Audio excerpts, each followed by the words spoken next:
میں چیلنج کرتا ہوں کہ یہ 1000 نام دے دیں, کوئی بھی ان پارٹی میں سے 1000 کیا 100 نام دے دیں جنہوں نے ان کو آفیشلی پیسے دیے. جیسے ہی آپ پتہ چلائیں گے آپ کو پتہ چل جائے گا کہ ان پارٹیز نے پیسے کیسے اکٹھے کیے ہیں.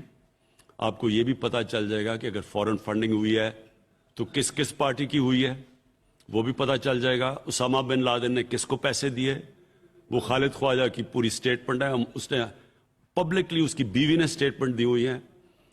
یہ جو مولانا فضل الرحمان کو کدھر سے کون سے ملک سے پیسے, یہ بھی پتہ چل جائے گا سب کچھ.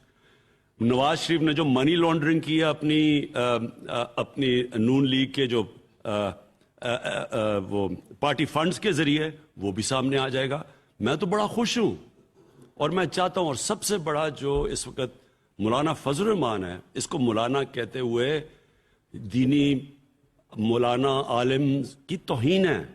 یہ کرپٹ آدمی ہے جو صرف دین کو استعمال کرتا ہے اور مدرسے کے بیچارے وہ طالب علموں کو استعمال کرتا ہے بلیک میل کرنے کے لیے اور پیسہ بنانے کے لیے. یہ بتایا کہ اس کے پاس اربوں روپے کی پراپرٹیز آئی کدھر سے ہیں. لوگ محنت کرتے ہیں, کوئی بزنس کرتا ہے, یہ بیٹھے بیٹھے ہی اربوں پتی ہے. اس کے اور فرنٹ مین کے ذریعے اس کے پیسے, بینامی اس کی جو زمینیں ہیں کدھر سے آئی ہیں, کیونکہ یہ ساری حکومتوں میں بیٹھا رہتا ہے سب کے ساتھ مل کے. کوئی اس کو ہاتھ نہیں لگاتا کیونکہ یہ فتویٰ لگا دیتا سب پہ. سارے اس کو ڈر کے اس سے کوئی پوچھتا نہیں ہے اور یہ پیسے بناتا رہتا ہے. اور یہ سٹیٹمنٹ دے رہا ہے جی نیب کون ہوتی ہے مجھے بلانے والی, کیا یہ قانون سے اوپر ہے؟ یہ جو اس وقت جو پاکستان کے اندر جو آخر میں جو میں بات کرنا چاہتا ہوں, یہ تاریخی جنگ چل رہی ہے, قانون کی بالادستی کی جنگ چل رہی ہے. یہ جو چور ہیں جو کہتے ہیں ہم پاکستان کے قانون کے نیچے نہیں ہیں, سپریم کورٹ فیصلہ کرتا ہے, نواز شریف وہ کہتا ہے میں مانتا ہی نہیں, کیوں نکالا. جو ان کے اوپر الیکشن کمیشن, اس کے اوپر جب اگر ان کے اگینسٹ فیصلہ فنڈنگ میں آئے گا یہ کہیں وہ نہیں ہم مانتے. ان کے اوپر جب نیب کوئی کچھ کہتی ہے وہ نیب کو نہیں مانتے. تو مانتے کس کو ہیں؟ اس کو مانتے ہیں جو ان کے حق میں فیصلہ کرے بس. اور یہ اور حق میں فیصلہ کرواتے کیسے ہیں؟ جس طرح انہوں نے وہ بریف کیس پہنچائے تھے وہ رفیق تاڑر نے جا کے ججز خریدنے کے لیے, جس طرح سپریم کورٹ کے سجاد علی شاہ کے سپریم کورٹ پہ حملہ کیا تھا ڈنڈے لے کے, یہ وہ لوگ ہیں, یہ مافیا ہے. اور یہ جو اب تاریخی جنگ ہے انشاءاللہ یہ فیصلہ کرے گی کہ پاکستان میں قانون کی بالادستی آئے گی. یہ بڑے بڑے ڈاکوؤں کو ہمیشہ کے لیے یہ جنگ ہے, ان کا اصل ٹھکانہ جیل میں ہے, اور جب تک یہ پیسے واپس نہیں کریں گے انشاءاللہ جیل میں رہیں گے. کامیاب کسان پروگرام کے حوالے سے یہ بڑا زبردست اچھا انیشیٹو ہے. ایٹ دا سیم ٹائمنگ جب سرحد پار دہلی میں کسانوں کے ساتھ اتنا ظلم و زیادتی ہو رہی ہے, مودی رجیم میں بہت کچھ ہم نے دیکھا ہے اور یہاں پر سب کچھ الٹا ہے. کسان آپ کی طرف دیکھ بھی رہے ہیں, ایگریکلچر پیکج کب تک آئے گا اور مزید کسانوں کے لیے کیا ہونے جا رہا ہے؟ ہماری پوری کوشش ہے کہ اب ہم ایک پوری ایگریکلچر پالیسی لے کے آئیں جو اگلے 5 سال 10 سال تک جائے, جو کہ ہمارا پورا چینج کر دے ایگریکلچر جو سیکٹر سارا. اس کا ایک بڑا پیکج آ رہا ہے جو ہم نے اپنی پوری ایگریکلچر سیکٹر کو پورا کھڑا کرنا ہے.